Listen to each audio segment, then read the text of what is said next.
embodies what it's like to run for public office from the working class, to take on the powers that be, and to take it on the chin every single day from corporate America. Ladies and gentlemen, AOC!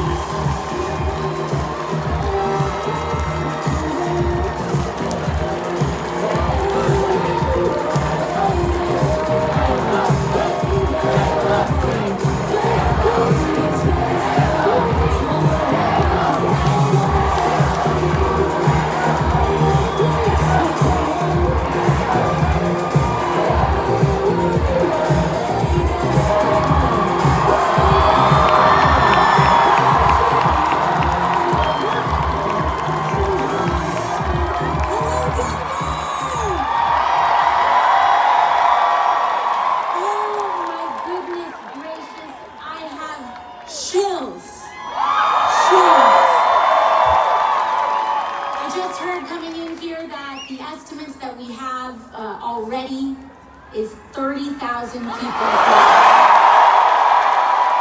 growing. Thank you, Denver. My name is Alexandria.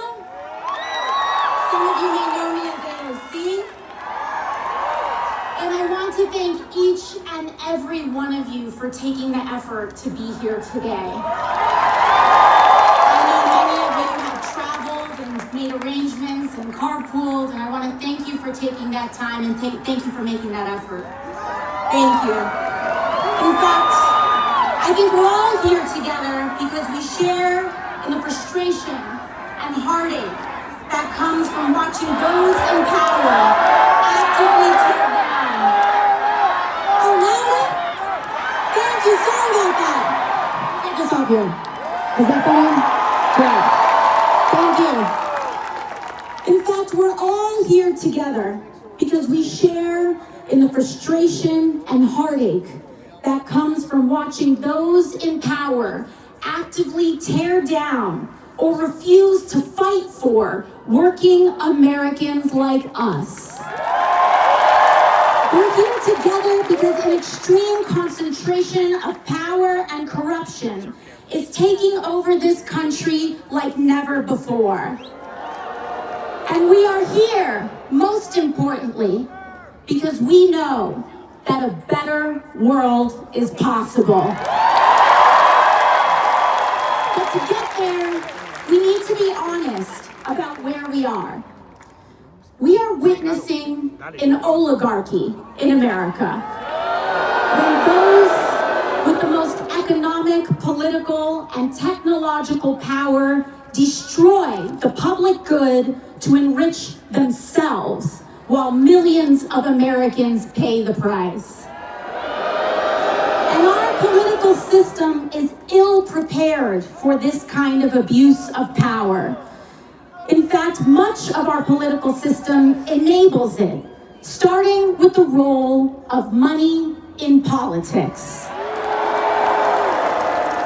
But I'm here to remind you today, Denver, that we are not powerless in this moment.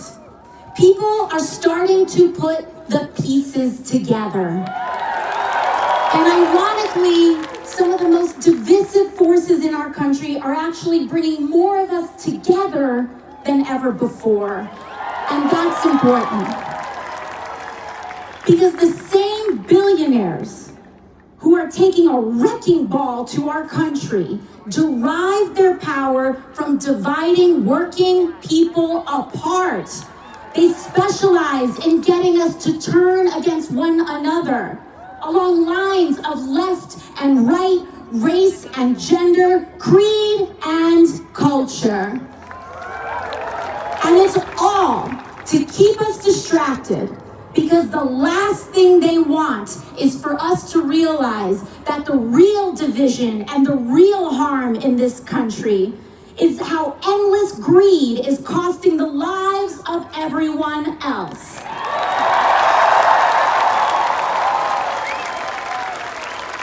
Abolishing the Department of Education, where kids with disabilities are able to get special education, things like this. This cruelty and disdain is a shorthand for the right's entire political agenda and a certain ugly kind of politics that is lying to and screwing over working and middle-class Americans so that billionaires can steal from our livelihood to pay for their tax cuts and bailouts for their crypto billionaire friends. But you know, there's a word for this kind of thing: corruption. And seeing all of this stack up is enough to make even the best of us want to give in to despair. I get it. And trust me, I really understand. But understand that that is by design. They want us to give up. And it is easy to give in to despair. And I can tell you, for a while there, in the years that I spent waitressing and wiping down tables and never being able to get ahead, I did give up. I tried. I tried to stop caring, keep my head down, work my shifts, and accept that this is just how things are. But that's no way to live, Colorado. It's no way to live. And we do not have to live like this. In fact, we cannot live like this. I was born to a working class family. My mom cleaned houses. My dad started a small business. They just tried to make a better life for my brother and I. And for a while, it felt like our American dream was almost coming true. Both my parents were born in poverty. They were able to work to put food on the table. And then when I was a teenager, my dad was diagnosed with a rare form of lung cancer. And by 18 years old, by the time I was 18, 19 years old, he was dead. And overnight, my mom became a single mom. She had to suddenly provide for my brother and I. And this is what so many of us experience. We're all just one accident or one moment away from feeling like our whole rug is pulled out from under us. And we don't have to live like this. And here's one thing I will say. Donald Trump,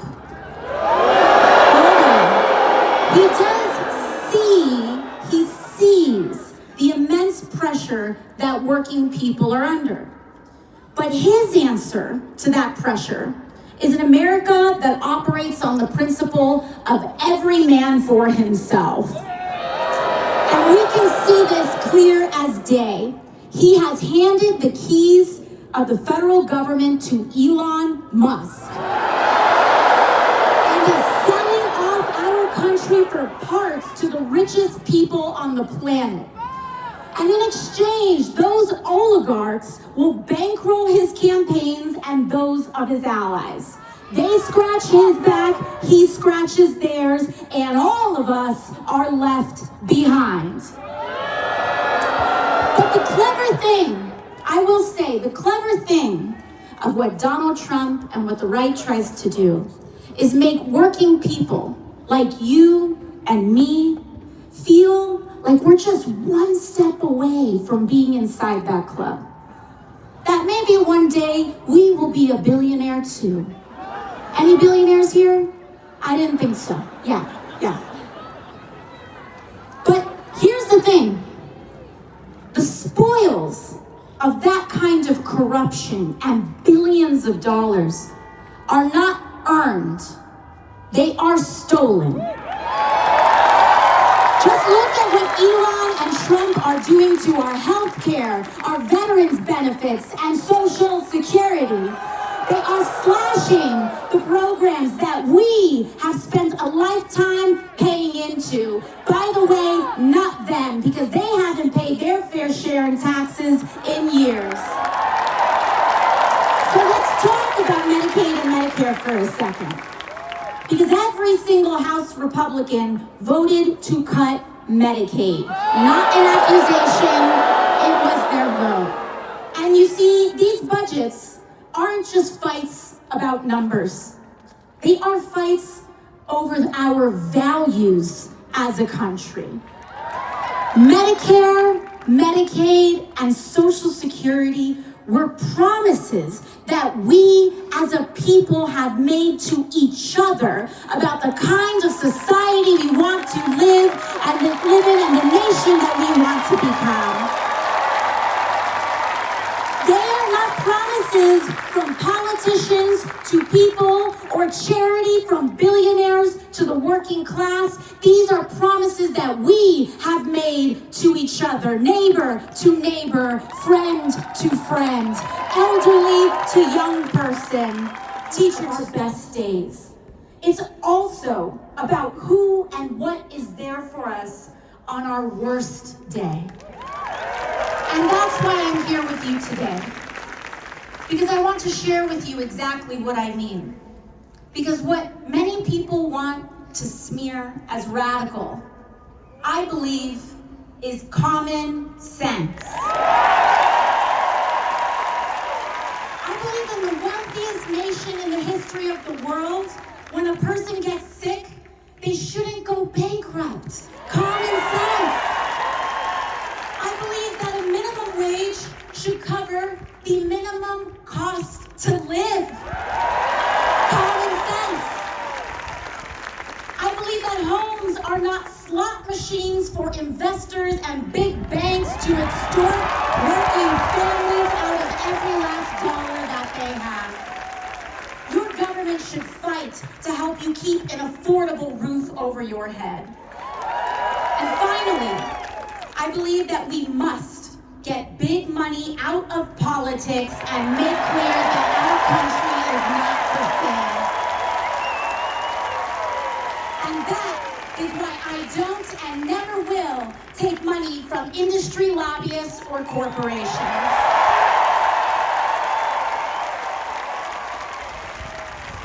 You know, a lot of right-wing media will, thank you. Now,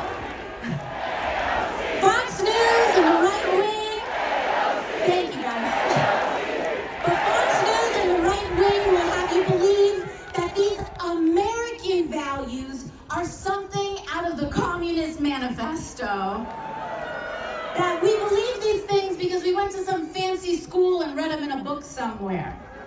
But I can tell you, I don't believe in healthcare, labor, and human dignity because I'm an extremist. I believe these things because I was a waitress. Because I scrubbed toilets with my mom to afford school. Because I worked double shifts to keep the lights on. Because I did lose my dad as a kid and had to see my mom open the hospital bills a few days later. And I don't want us to live like this anymore. We deserve better. And this isn't just about Republicans. We need a Democratic Party that fights harder for us too.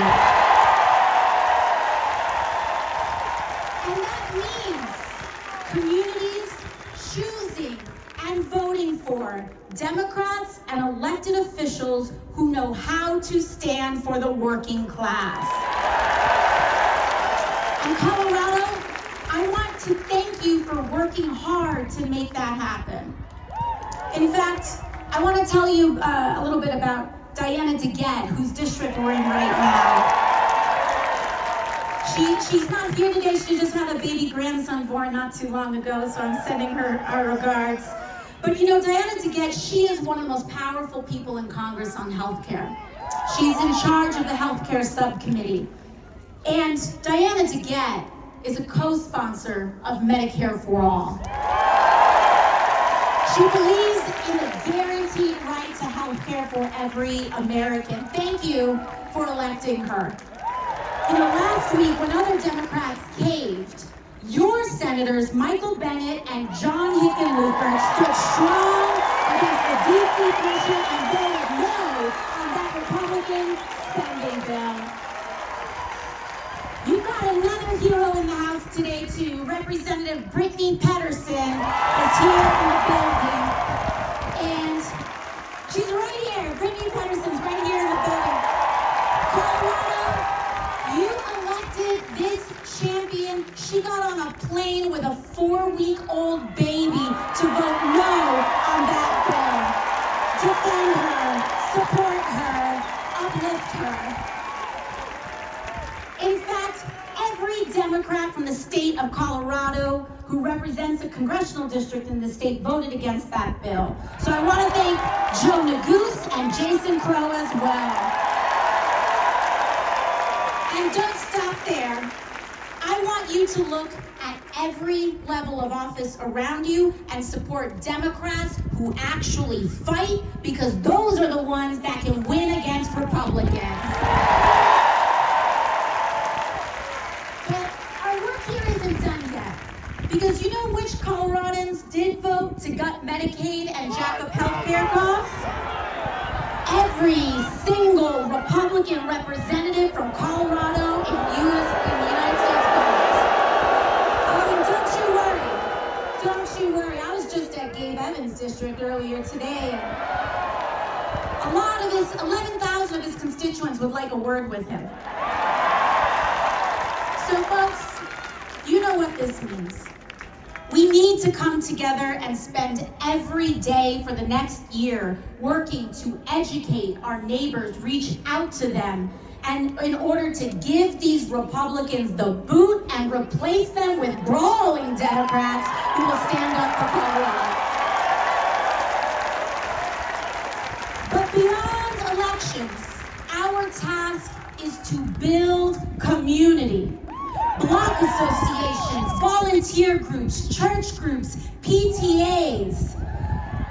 Because community is the most powerful building block we have against fascism and to defeat authoritarianism and to root out corruption. So I'll end where I began. We might all come from different places, but we share many of the same experiences. So to all those who came here today unsure of whether or not this is a place where you belong, I want to say that you do. No matter who you voted for in the past, no matter if you know all the right words to say, no matter your race, religion, gender identity, or status, no matter even if you disagree with me on a couple things. If you are willing to fight for someone you don't know, you are welcome here. If you are willing to fight for the working people of this country, regardless of who they are, how they identify, or where they come from, you are welcome here. Because here everyone is valued. But I will say this. To those leaders on either side of the aisle who are willing to put their fellow Americans down so that they can get ahead or feel better about themselves, they may best find a home somewhere else. And if you're an LGBT kid or a family, we can't throw you under the bus in order to win an election. In this house, we stand together because here we know that together, without exception, is the only way that we can win. So I hope that you see that this movement is not about partisan labels or purity tests, but it's about class solidarity. And to all of you who came out today to stand together and say our lives deserve dignity and our work deserves respect. Thank you. Does somebody need help? EMT? Is everyone okay? All right, it looks like we need an EMT over here. Sorry, everyone, we're gonna pause real quick. Let's make sure they get some help. Do we have a medic? Everyone all right over there? They're on the way? We got a thumbs up? Okay, thank you. We got a medic over there, thank you.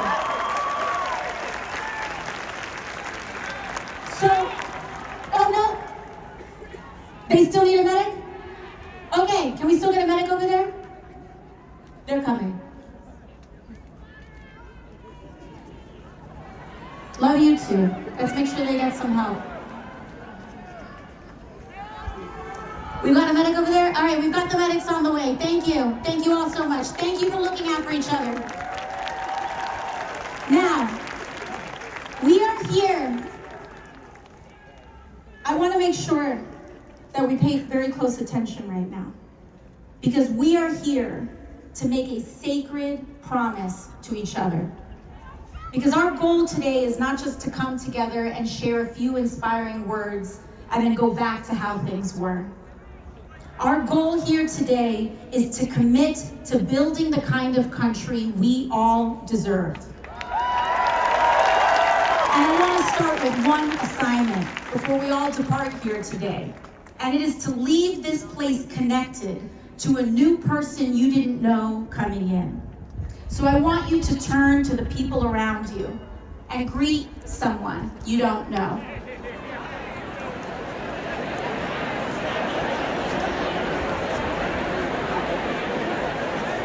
Thank you. I don't want to interrupt. Now, and we do that